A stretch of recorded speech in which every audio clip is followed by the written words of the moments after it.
you to change your routine for me." "Don't be ridiculous," Ari replied.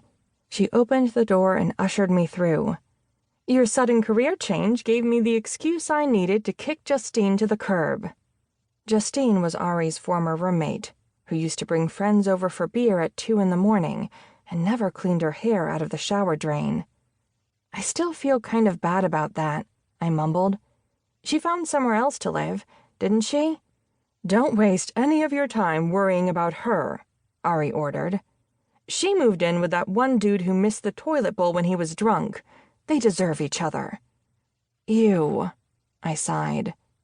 "Okay, pretty sure I can be a better roommate than that." "It's a low bar, and you're going to blow it out of the water. Did I tell you that when we fought about the toilet incident, she called me by my dead name?" "Oh my God, that fucker!"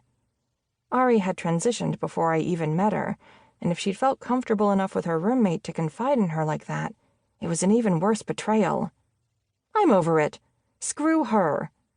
Ari grabbed my head and hugged it. She was that much taller than me. "Eee!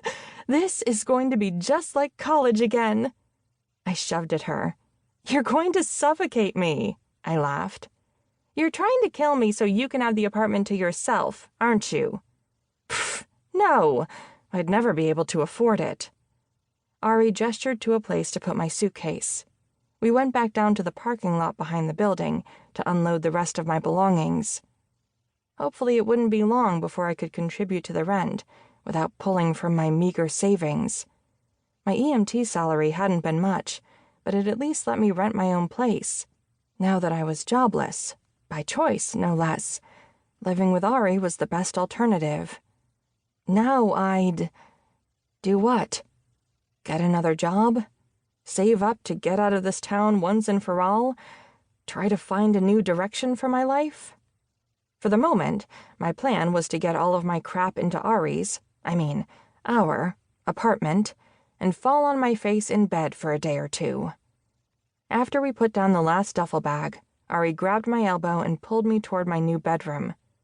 "I had plenty of extra blankets, and I got you some new sheets," she said. "Also, I got a couple of little welcome gifts." She grinned and opened the door. On the wall of my new bedroom was a framed poster from Mystery Science Theater 3000 of the episode where they riffed cave dwellers, one of the most hilariously bad movies of all time. Ari and I binged the series several times in college. Mystery Science Theater 3000 and its successor, Riff Tracks, were still some of my favorite comfort watches. On the bed itself, on a fluffy blue blanket propped against the pillows, was a cheerful-looking bunny plushie. I loved rabbits. I always had, but so far, the stars never aligned for me to be in a place where I could adopt one. I looked at Ari with a grateful, touched smile, and went and picked up the plushie. Its fur was incredibly soft, and it had big, glossy black eyes and a pink nose. I hugged it to my chest and burst into tears. Ari gave a little wail of dismay. She walked me back into the living room with her arm around my shoulders. We both sat down on the couch, Ari with a box of tissues in her lap, and me hiding my face in the stuffed bunny. Yeah, I was a mess. My life was a mess. As far as I was concerned, the whole world was a mess. For 5 years, I loved being a rescue worker. Of course, it was stressful and harrowing and heartbreaking at times, but I felt like I was doing something to really help people.